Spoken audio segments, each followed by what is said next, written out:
Welcome to the REV Your Agency Podcast, the most candid and authentic life insurance and annuity podcast that is hell-bent on helping you be more honest, ethical, productive, and profitable. Tune in and you're going to get exclusive access to the industry's top tools, tips, tricks, and resources from the biggest and most effective producers on earth.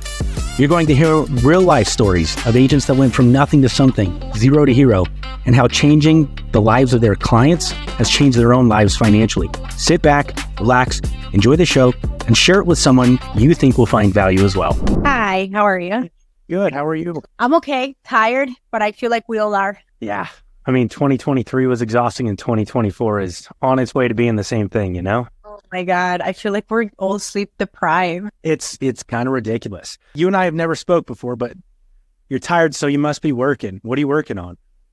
So I'm working right now on different projects. So right now I have 4 clients. And then on top of that, I have like my UGC projects and then also like kind of automating my business for my digital products as well. So more or less right now, I'm working with a company that has a patent. They have already been bought out by like big insurance companies before. So they're doing this for the 3rd time.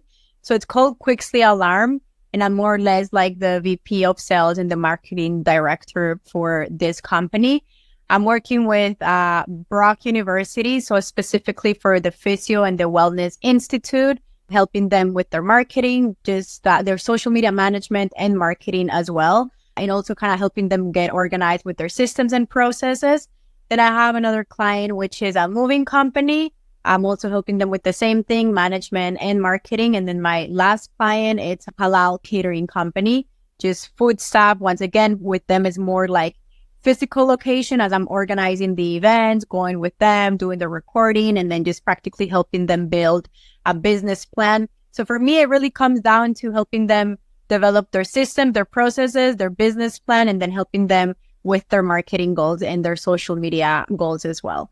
On the side, I do UGC. I don't know if you're familiar with UGC. A little bit, but yeah, tell me about it. So like UGC is like user-generated content. So it's practically one of the quickest ways to develop social proof. There, you know that in marketing, there's different strategies. In social media, there's different strategies that you can incorporate. I focus a lot on the organic side, even though I do have a little bit of background in the ads. My expertise is the organic social media. UGC is something that I have been doing for a little bit. And I also like do, for example, projects. So like, let's say if a brand reaches out to me and says, hey, like I'll send you this product and then you can more or less talk about the product, say how you use it, then I get paid for that as well. On the side, like I said, I'm doing my digital assets. So one of the things right now that I'm doing that has been a really great success is my social media content calendar. The reason why I say that it's different, because I know that everybody that's a social media person offers a content calendar. But for me, like I was trained by Rachel Peterson, which I think a lot of people are familiar with her on social media. And then I also kind of got the system from Justin Welsh, which is this guy from LinkedIn too. So more or less, I took both of their systems and then I kind of united them and then I incorporated my own. So with my content calendar, that's one thing that I'm really, really successful at. That's one of my biggest digital assets. So I have done it for a few insurance producers. I have worked in the past with a branch in Arizona with Allstate. So for me, I started off with insurance marketing. Originally, when I first started, it was like insurance law. And then I transitioned to sales admin. Like I worked for Bacardi for selling cottages. And then once I got with my partner, he was an insurance broker. And then we more or less just did insurance marketing. I kind of developed some sort of community in the insurance industry. So I stayed within that niche, but I started to branch out into like the food industry, also like e-commerce. So practically nowadays I can practically work with any industry. So that's more or less where I'm at. So let's hit a few things here because you're giving me all sorts of ideas that I think insurance agents, because that's who this podcast is pointed at, right? Yes, and correct. I think they would get a ton of value from it. So yes. The social media thing, like, first of all, there's so many damn social media gurus and most of them are just idiots. So yeah, I'm just going to say it. And like I can already tell talking to you, I put myself through the ringer. I've been doing social media since like 2015, and most of it's been self-taught, which was stupid. I didn't pay someone to teach me how to do it. So it's taken me this long, almost 10 years to get to where I am. And I'm not even that far down the road. I'm doing good enough that, we've got some things going. But man, I could have compressed my timeline so significantly. And you mentioned a couple things that I found were pitfalls of mine that I want to kind of hit on. So like you talked about your social media calendar, which is like, it's not just a testament to, it is the reality of that with social media, marketing, and yes, for insurance agents, consistency is everything. It doesn't matter how quality your content is. If you're not consistent, it's all for naught. And that's something I found. What have you found there in working with insurance agents when it comes to consistency? First of all, for some reason, a lot of us that are in this industry, our brain just operates differently. So we tend to have a lot of ideas and we tend to not have the best management of time. So because we're so busy doing other things, we don't really get organized. So I think a lot of the biggest reason why they fail is because they don't have a guide or a structure. Therefore, they're not able to follow it. So that when it comes down to the content calendar, is not necessarily just creating a post, because there's a lot of psychology that goes behind it, but it's more or less like, these are things that have worked in the past for these people. If you incorporate them, they're going to be working for you as well. So when it comes down to the content calendar, there is the organic daily tactics that people have to be following. So for example, something as simple as using the Facebook search bar and typing in looking for an insurance broker is something that 99% of people, of agents and brokers, don't do. They don't go into the Facebook search bar to look for the specific keywords. They don't try to put themselves in their ideal client's mind. And people are looking for these services. If you go onto Facebook groups, for example, within your area, I'm in Ontario. So for example, in the Ontario insurance group, if you go into that group, there's always leads there, always. And all you have to do is kind of look for the specific keywords. So in my content calendar, I do that because I realize that most people need the guidance, like you said, the consistency. So one thing that I teach them is, for example, since you guys are not necessarily too good at creating content, you need to be able to batch create it in one day out of the week, usually Saturday or Sunday. You create 5 pieces of content and then you just execute it. Like this phone goes insane. I suggest just like throwing it out the window, Yeah, seriously. No. Sometimes I just feel like too much. I gotta decompress. I do the same thing. Yeah, honestly. So for example, in the content calendar, like you'll have the daily tactics that you have to do. So what is it that you have to do? You have to be interacting with fast growing accounts, with niche related accounts, with your competitors. You have to put yourself in front of your competitors so you can steal their traffic. So these are all these little tactics that, like you said, it's consistency. A lot of people don't do them because they think it's going to work today. But if you start to do them today, in a month, in 2 months, out of consistency, you're going to see those results. It's kind of like social media is just a reflection of the real world. If you're interacting with someone, you're talking to someone, that's exactly what you have to do online. And a lot of the times it's common sense, but sometimes you just kind of need someone to tell you these things. So on top of the organic tactics that you have to follow, then you have the weekly to-do list. What do you do every week? You assess your content, right? You make sure what worked this week that I could potentially continue to do. Why? Because if you create a piece of content organically and it performs well, then you have enough data to be able to run ads on that piece of content or to boost it, because chances are more people are going to want to be inclined towards that specific type of content or that post. So with the content calendar, there is the organic paid strategies. There is the organic strategies, the paid strategies.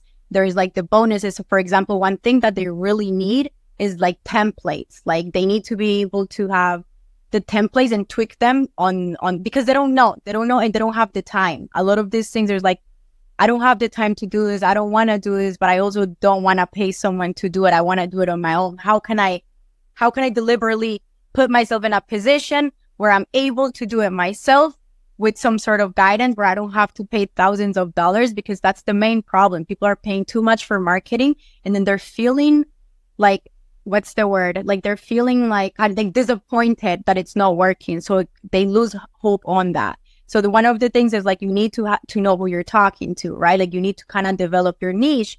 And sometimes a lot of people think that when you kind of start with a niche, you have to limit yourself. But it's not like that, because you find a niche and then you start to expand from that niche, right? So like for example, if I speak Spanish, I know that I could literally target the Spanish demographic, right? Then from that is like the Spanish demographic, a lot of these people that are in construction, they know the Italian people, the Portuguese people. So you kind of start to like domino effect in that way. The same thing with real estate. If, for example, you're targeting real estate agents, you know that real estate agents, they know construction people, right? So it's more or less like tapping into these different strategies and like intertwining everything, which is another thing that I realize people don't do when it comes to marketing. It's like it's an ecosystem. You need your messaging, your content, your SEO, your email marketing. And if you execute one strategy at a time, you're not going to get the results that you want as if you were to execute everything simultaneously, because everything is interconnected, right? Like your head is attached to your neck is attached to your esophagus, like your esophagus attached to like your stomach. Everything is interconnected. And in order for a system to work, all of the components have to be working simultaneously. So I think with my content calendar, it's not necessarily just the fact that you're going to have the templates and you're going to have the posts and it's going to be generic, because things have to be tailored specifically to you as a personal brand and to your ideal client, to the people that you're speaking to. So then on top of the weekly to-do list is like, okay, you batch create during the week so that you can automate your content that same day, so that you're not necessarily thinking, what am I going to be posting today? No, you do it once in the week. You schedule it out, you automate it, you make sure that the content is there. On top of that, we all know that we kind of have to create real life content too. So it's like, okay, what am I doing? See, if I'm outside, people want to see what it is that you're doing behind the scenes. So that's when you support your scheduled automated content with the real life content type of thing, because that's also necessary. People need to know that you're there right here live, right? So then on the month, there's like a template for them to kind of also do their social media audit. So more or less what that says everything during that month. So one of the things that is also incorporated onto the social media content calendar is them getting on a podcast. It's really important. You know that podcasts are a huge strategy and is one of the best things that they can do. So I'm trying to listen to my own advice, which is why I'm here, because sometimes we like to tell people what to do and then we're like, okay, I got to do it too. I got to step it up, right? So on the content calendar, you know that webinars are like kind of like evergreen content. If you're able to create a webinar and then you can pin it on your social media pages, and then you can more or less create it in such way that is like a journey where you're taking people from point A to point B in the timeline that I create. So I create a quarterly timeline for them, and it's a quarterly timeline, and then I fill in 1 month's worth of content, so that in the first month they have their templates, they have their actual scripts based on the data and the research that I do. And then moving forward within that content calendar, there is a mini course that teaches them how they can then develop the rest of the months. Does that make sense? Yeah. So can I ask something here? Yeah. So one of the things that like I found and that I'm hearing in everything you're saying is that it's deliberate. Like it's very on purpose, right? You don't just show up on accident. And I've got so many things I want to talk to you about. We should have scheduled more than half an hour. So we might have to do a second podcast together. For sure. But which, by the way, for anyone that wants to get on, I know I don't have a huge following, but I have a very loyal following. So if you want to get on this podcast, you have something of value to share. I've got several thousand people that tune in every week, every day. That's why I reached out to you, because I noticed that, and this is where I think you and I kind of go hand in hand. I'm sorry to interrupt, but you understand that it's not necessarily about how many people see you, but about who sees you.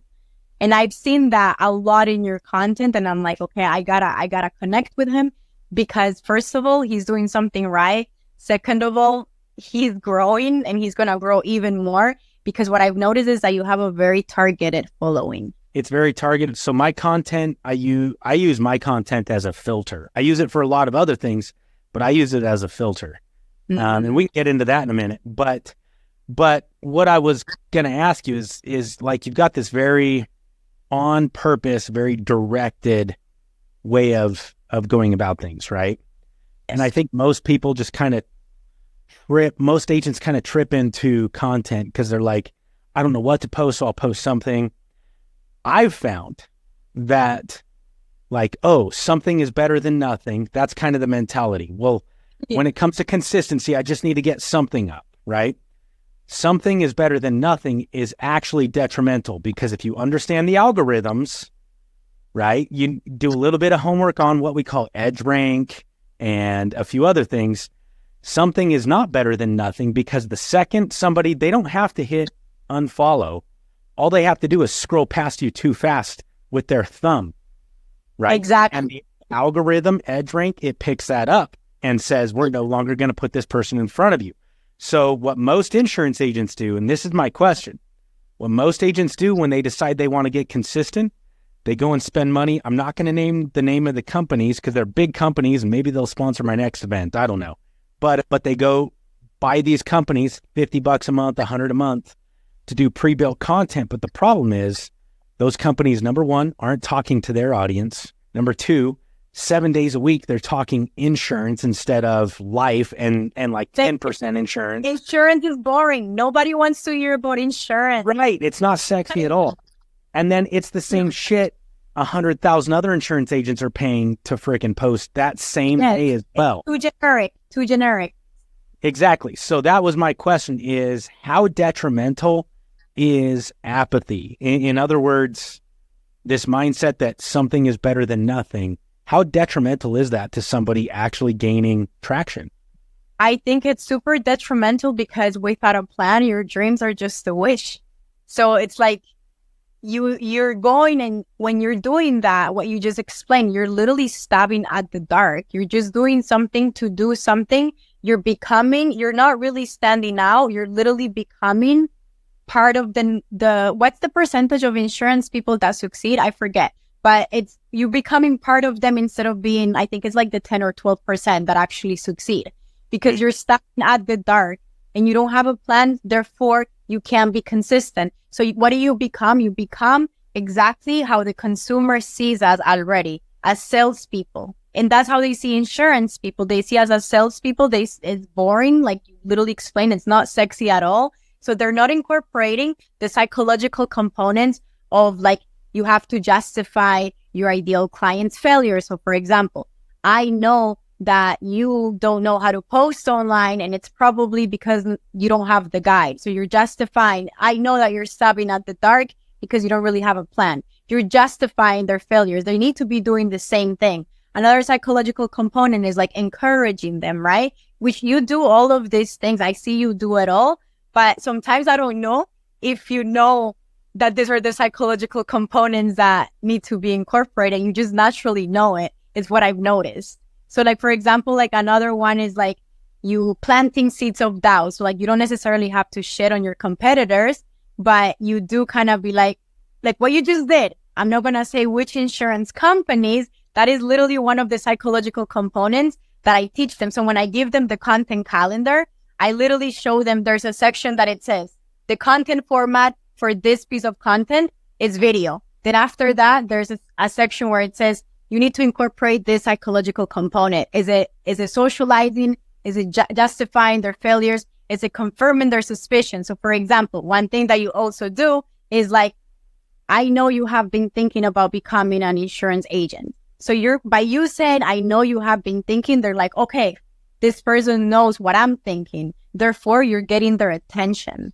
So I see you incorporate all of these components. There's about 7 or 8 that I teach and that are also part of the content calendar. So to answer your question, I believe it's extremely detrimental. Myself, just like you have been in this for quite a bit, we failed a lot as well for us to get to this point and to be able to have this knowledge.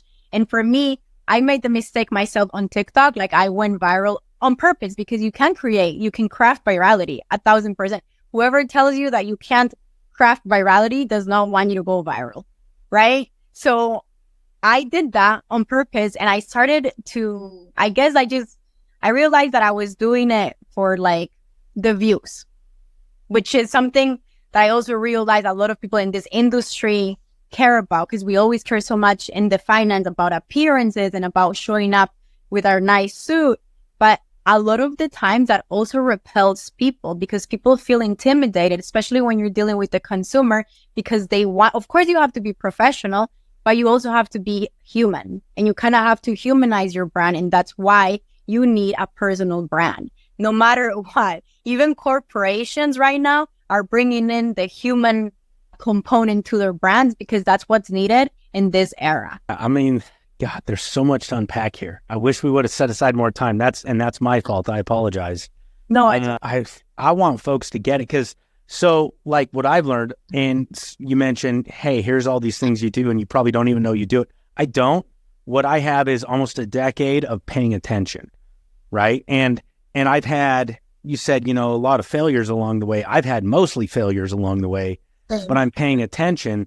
And in that 10 years, I've even had like 18-month stints where I didn't even make a post at all on social media because I got so discouraged. But I've been at this and paying attention for 10 years.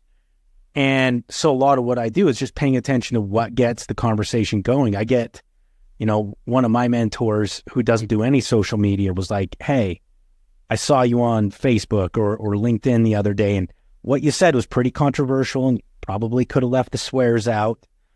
I'll admit, I go a little too far with the curse words sometimes, but I've also found what gets the conversation going.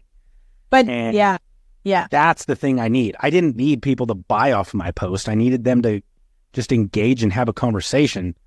The buying happens down the road organically. At the same time, like, that, like, it's like, okay, there's been a lot of times I've made so many mistakes too. I admit it. When you're online, you kind of have to put yourself in the mindset that you're going to make mistakes. Yeah. Like, you're going to.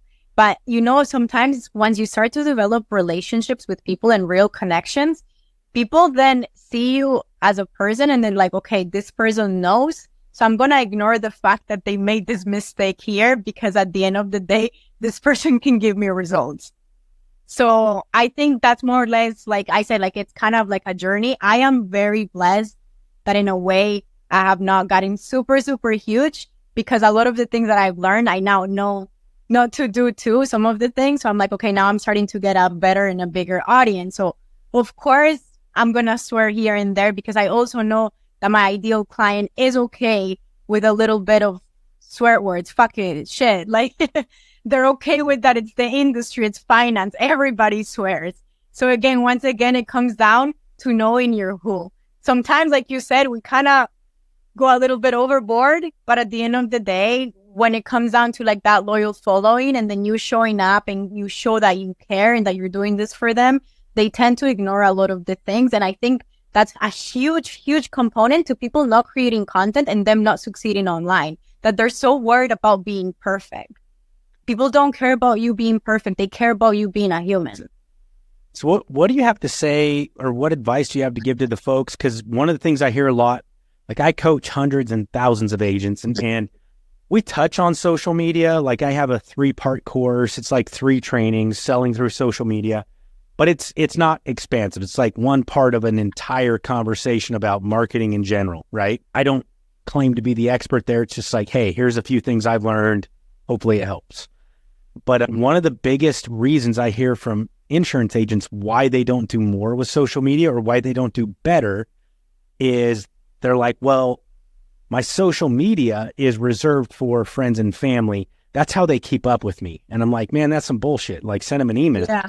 The people aren't going to make you rich. They're not going to help you hit your goals. They're not going to do any of that. Just send a freaking email or set up a separate account or whatever. But I want to know what your thoughts are on that. I think it comes down, you don't succeed on social media, not because it doesn't work. You don't succeed because of your mindset.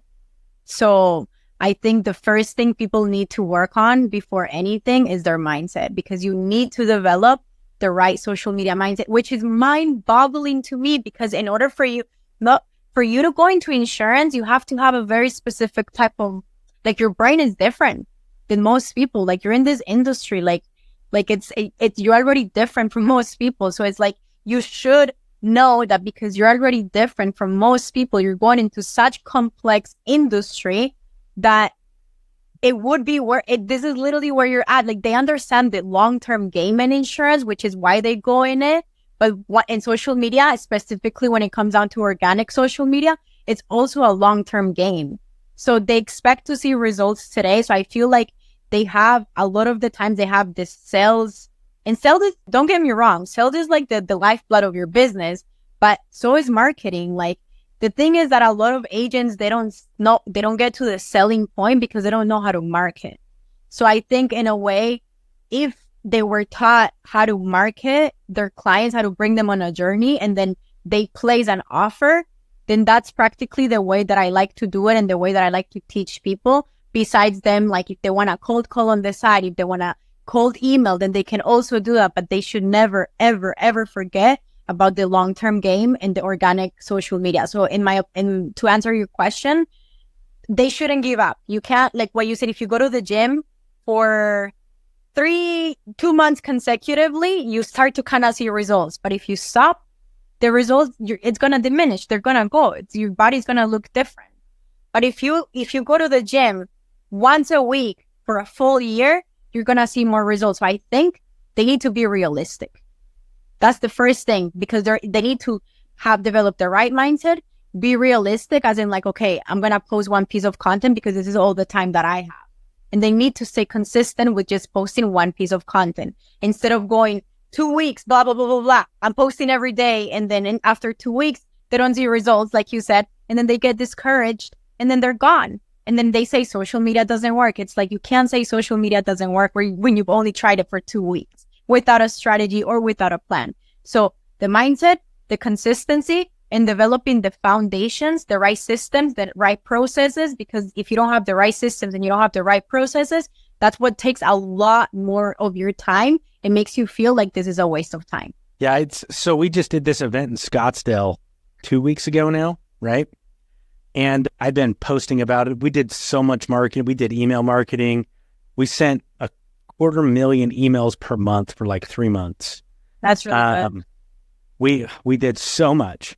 But it's funny. So I was actually talking to somebody about exactly this, because it was literally the day before we had the crap hit the fan. The venue we were using for this event they handed me an extra bill for an extra $18,000 plus this, plus that. And I was like, shit, we need to sell 100 more virtuals to cover this, virtual attendances. And I've got not even 24 hours, 12 hours to do it. Right. No way. I was like, what do I do? So I went to social media, and I didn't put my plight out there like, oh my God, people, please help me, please help me. No, I was just like, hey, this is your last chance and blah, blah, blah. Like, I went hard at it. We didn't sell 100, but we sold like 84 in 12 hours. Okay, that's really not bad. No, it was incredible. It was 1/3 of our entire attendance of the event in 12 hours.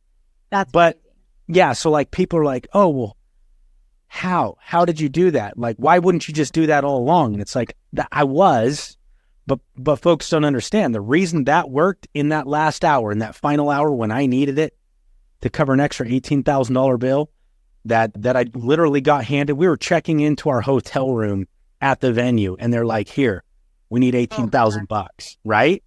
Yeah. And how did that work? It's because for months before I put it and I hadn't seen results. I was so freaking frustrated with it. I'm 10 years into it, and I'm like, y'all, this is like under $200 to come to an event in the life insurance space ever. And for $200, you can't pretend like you fucking care. Don't tell me you want to sell more insurance. Are you kidding? So I've been so frustrated for months, but I posted anyways. Yeah. And it wasn't just like, hey, come to the event. It was like, come to the event 1 day a week. And then 5-6 other days a week, I'm like, hey, check out this free training I'm giving you. Check out, this is what I do for fun when I'm not doing insurance. I'm out with my family playing in the snow. Yeah. Yeah, exactly. Because I did that for... It's not easy to show up. It's not. Exactly. And so like, because I did that anyways for months and frankly for years, in that final hour of like needing it, I was able to go hard at it and my audience was there to respond. And that says, yeah, that happens probably 4 to 5 times a year, but there's 52 weeks in a year. So 4 to 5 times a year, like we're talking 1/10 of the year, I get that kind of response. And the rest of the year, I have to post anyways. But if I didn't do that post, I wouldn't get those 5 times a year. By the way, those 5 times a year are worth 6 plus 6, 7 figures. Yeah. But it takes all the in-betweens to get there, you know? I agree. This was such a good conversation. We definitely have to kind of dive in a little bit deeper. And I would love to also kind of ask you some questions because I have a lot of people in my, like I have a small, like I'm on LinkedIn, like practically like I have like a 10,000 audience, but just not on one platform. So on my Facebook, my Instagram, my TikTok, and my LinkedIn all combined. And that's what I want to teach people. I want to teach people that they don't have to have 50,000 followers for them to be making money online. There's people literally generating money off of social media without even having to show their face or without even having to have a follower. That's what UGC is. And I think you asked in one of your posts, you're like, what is like something like this? Like, I don't know if it was exactly like this, but it was something like, what is something that I could be incorporating or that I'm missing? And I'm like, UGC, you're missing that. That's the one thing you're missing. And like, that is the least effort, least money in terms of marketing and the most social proof you can get. So definitely when you're interested, we can get back. I would love to ask you some questions too, because I know that you bring a lot of value for my audience as well in terms of business and sales and what you're doing for insurance. I've seen it all. So whenever you have the time, if you want, we can get on another call. Yeah, shoot me a DM and let's grab a phone call and chat. And then I would love to have you on another podcast because I think there's so much value to the social media conversation. I'm not telling folks they got to grow their insurance business through social media. I'm just telling you, you're an idiot if you don't at least incorporate it in 2024. And I'm just going to go ahead and say you're a freaking idiot. It's so easy. People are like, oh, it's so hard. I'm 15 to 30 minutes a day. There's times I'm an hour a day, but typically I'm 15 to 30 minutes per day in social media. And it's probably bringing 80% of my overall revenue at this point. Yeah, same. I live off of this. Like sometimes, like, you know, I've had times where like things have gone really bad, like it's life, right?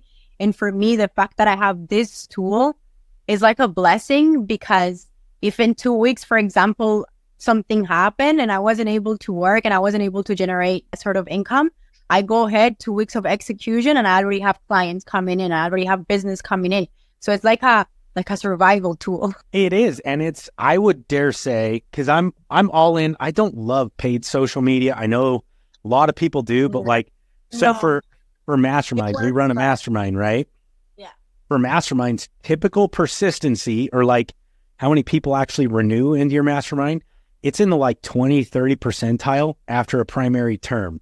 So if it's like a 90-day or 12 months, only 20 or 30% of people like renew into another year. Our persistency is north of 95% because it's organic. I love organic. Me too. So if you're interested, I would love to show you my content calendar and figure out some sort of partnership. I have so many people that want it. So I have people that have already given me reviews. I have already incorporated and have gotten results from it. So if this is something that you and I could potentially maybe see if it's a fit for you, it's a fit for me, we could maybe work something out.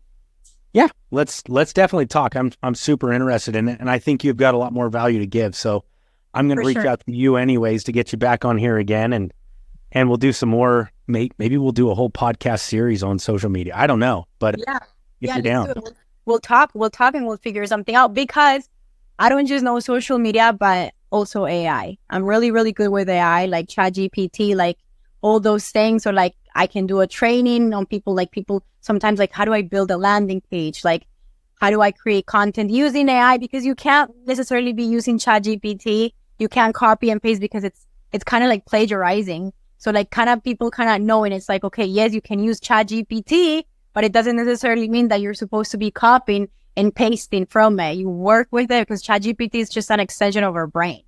Right. So yeah, no, so we did some trainings on ChatGPT a while ago, and all of a sudden a bunch of agents went and started like, hey, make me a post for today about life insurance. And it's like, and they would copy paste. And it's like, no. First of all, the social media platforms have already created portions of their algorithm to recognize AI generated text, and they de-ranked it. Yes. Secondly, EdgeRank doesn't work like that anyways. Copy paste doesn't work. You need to, even if you were going to type it word for word, you need to go in and type it because it'll log your character strokes. It's going to log your time on platform, and it's going to decide, is this some copy paste shit, or was this actually created here before it decides to put it in front of thousands of people? So there's so many things we could get into there, but for sure. I loved it. This was a really good conversation. Thank you so much, Carson, for having me. I look forward to the snippet so I can post it on my social media too. Absolutely. Where can people find you if they want to reach out to you, get a hold of you, follow you? Where can they find you? So my username is the business lady. So, but lady is not lady as in like Lady. It's Leidy, the business lady. So that's how they can find you on like every platform practically. Cool. Awesome. Anything else you want to leave with folks before we close it out for the day? No, I think that's it. I'm glad to be able to bring some value to you and to your audience, and I hope to be able to contribute more. That's it. Awesome. I'll give you the opportunity if you want it. I think you've got a lot of value to give. So thank you so much for being here. Thank you, Carson, for having me. We'll stay in touch. Take care. Absolutely. We'll see you. This has been another excellent episode of the REV Your Agency Podcast. Remember something, nothing happens if you don't do the damn work. So take what you've got from this, take what you've learned, and go implement it today. It's not about having everything. It's about having one thing and implementing it every day so that you can take your production, your agency, and the lives of everybody around you to the next level. If you could use some help with it, hit us up at revagencysyndicate.com and jump in. We run a mastermind that is dedicated and hell-bent 10 times more than this podcast could ever be into helping you have the education, collaboration, and accountability that you need to go to the next level. Whether you are captive, independent, whether you're life only, or you focus on multiple lines, it doesn't matter. We're here to help. Let us help you.